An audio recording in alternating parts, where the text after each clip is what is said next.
Hey everyone, welcome back to HD Reddit Reads. Today's topic is, what is the scariest story you know that is 100% true? Let's get into it.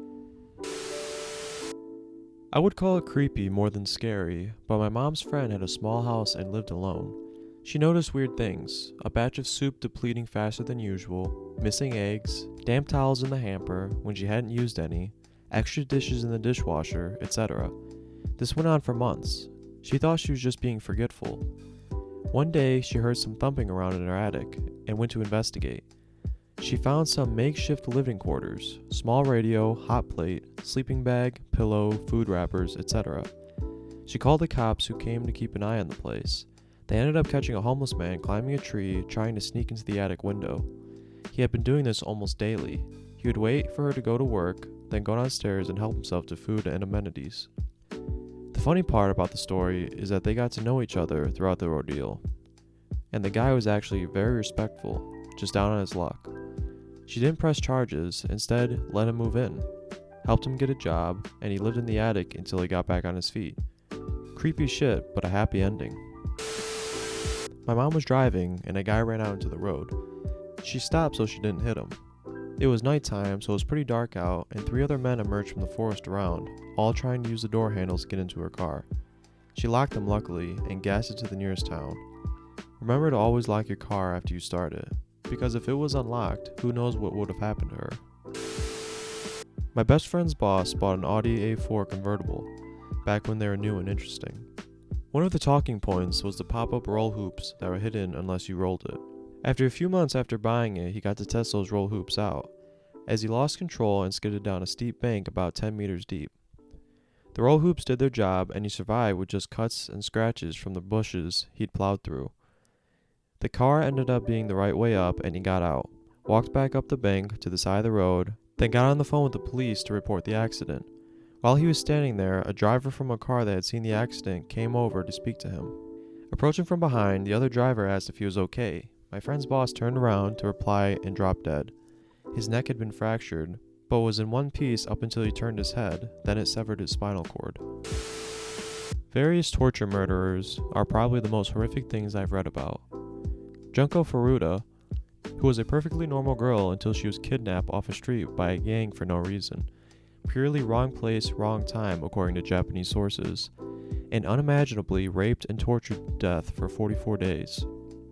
Kiki Moreno, a DEA agent in Mexico who was kidnapped by the cartel and tortured to death over about 3 days. His story is the central focus of the show Narcos Mexico, but from what I've read, his death was even more brutal than what they made it out to be. A detail consistent in both is that they brought in a doctor to revive him numerous times when he got too close to death, and to keep him conscious so he wouldn't pass out from pain. Kellyanne Bates, who was groomed from a young age by a scumbag who eventually killed her slowly over the course of about a month in their apartment. Her injuries were so horrific, the jury at the guy's trial had to get counseling. For example, her eyes were missing and there were stab wounds in the sockets. Sylvia Lincolns, whose parents left her in the care of a woman who both personally and with the help of her children and their friends, degraded, tortured, and killed her over several months.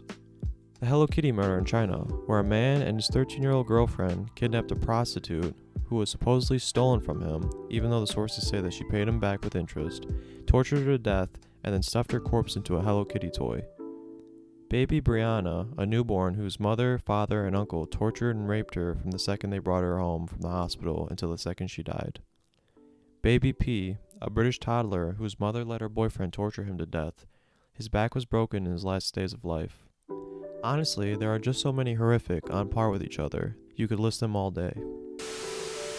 Artemis Pyle, the drummer from Lynyrd Skynyrd, survived a plane crash and walked to a nearby house only to be shot by the homeowner. The homeowner saw a bloody long-haired man and winged him. Pyle survived that as well and made a full recovery. A female friend in college disappeared from a party at another university in the city town 25-ish miles north of our school. She had arrived with another friend who I believed had driven. At some point, she split off to play cornhole or something and was later inexplicably gone.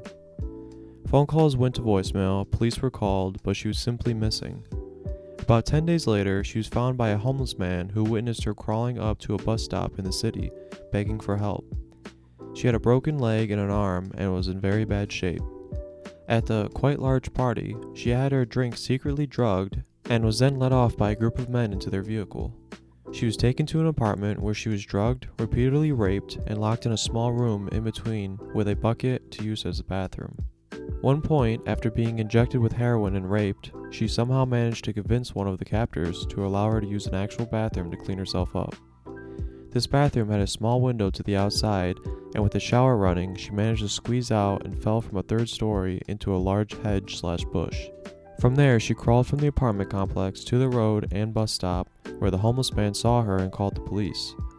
Many cars stopped upon seeing her, making her captives unable to recapture her. 3 men were later arrested for the crime after surveillance cameras allowed police to locate the apartment which she jumped from. She returned to our university almost 2 years later, graduated, and became a nurse. She was obviously traumatized, never partied again, carried a gun everywhere she could, and somehow moved on with life. It was a terrifying tale none of us ever forgot. She was an 18-year-old freshman when the incident happened. I work at a max security prison, and we have several inmates who are severely mentally ill. The ones that self-harm wear a Fitbit kind of thing to monitor their heart rate. If there is a change, we rush into the room to stop whatever is happening. On top of this, we also do visual inspections. On one round, a coworker was doing cell checks and noticed this particular inmate had blood on their face, but nothing came up on the monitors or anything. So he called to the inmates to ask if they were okay. The inmate had their eyes closed and just kept repeating, "It doesn't hurt." The inmate would not answer where the blood was from. We opened the cell to see what the situation was, and it turns out the inmate had plucked out both of their eyes and they were laying on the floor. The inmate's HR monitor never alerted and the inmate never screamed. Paramedics said the inmate's vitals were normal and the inmate was fully responsive. When my aunt was about 16, she was working at a grocery store and had a boss in his mid-20s. One day he called the house and was begging her to sneak out and hang out with him. She was considering it because it was her boss and she didn't want to say no. My mom, who is 2 years younger than her, always gets these incredibly spot-on gut feelings. She had one that night, and she begged my aunt not to go out with him. Thankfully, she listened to my mom and told him no, which made him really angry. He ended up going out that night and meeting another girl. He took her out to some cliffs and raped her and pushed her off. Somehow she lived through this and was able to get him sent to prison. I feel so sorry for the girl and was thankful for my mom and her gut feelings. Always trust your gut. I spent my first 10 years in New Delhi. Back then, we would find dead women, burnt with acid or set on fire, and used to be so normal. Like, oh look, another one of those dowry cases where the family didn't pay the husband enough money so they killed her. Many years ago, I revisited those memories and realized how insane that actually was. I'd totally forgotten all about that. I worked for U-Haul when I was 18, and it was located in front of a club that was known for being really sketchy. I came in to open one morning, and it was common for people to knock on the door hoping to get in early and get their truck. On this day, I hear a frantic knocking on the door. I'm there alone, so it still kind of startled me. I look, and there's a woman, completely naked, covered in what it looks like blood. I called the cops and grabbed one of the moving blankets and went outside to cover her up. She smelled really bad and was a mess.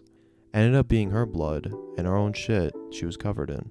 Found out later she was drugged at the club that night/early morning, raped and left blackout in the alley. It was just a effed up and surreal situation to be involved in.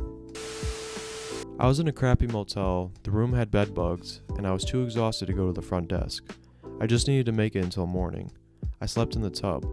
Hours later, I hear someone breaking through the window. I had a big knife with me and ran out into the room to find a man halfway through my window. We stared for a while at each other in shock. I think we both were scared. Then he says, "Is this your room?"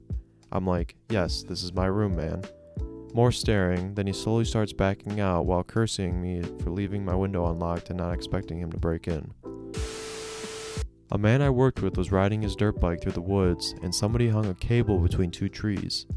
My buddy caught his throat on it and saw the dude steal his dirt bike. Woke up in the hospital with a lacerated throat and a broken larynx. Pretty crazy what somebody will do for something so cheap. The story of Mary Vincent always stands out to me. In 1978, 15-year-old Mary was hitchhiking. A man named Lawrence Singleton picked her up. He brutally raped her and eventually made her go out of the car. She planned to run, but he noticed, and cut both her arms off. He threw her into a ditch/ravine and left her to die. She packed her stumps with mud to stop the bleeding and spent all night crawling out. She eventually makes it to the highway and starts walking, naked and covered in blood. The first car that saw her sped away in fear. The second car was a couple on their honeymoon. They picked her up and she survived. Edited to add, I was in a rush when I wrote this, so you should definitely read more into the story. It's crazy. From the horrific act itself, to the court proceedings, to the fact that he hardly served any time. Nutty Putty Cave in Utah was sealed up in 2009 after John Jones was trapped upside down in a small crevice while spelunking. When rescue teams finally arrived, he had been upside down for so long that his legs were drained of blood. The only possible way to have gotten him out was to break his legs, which would have sent him into fatal shock. He died after being trapped for 28 hours. His body's still in the cave. Thank you for listening, everyone. If you enjoyed the content, please consider subscribing. It'll be greatly appreciated. And if you want to visit the original thread, I'll link it in the description. But yeah, that's it. I'll see you guys in the next one.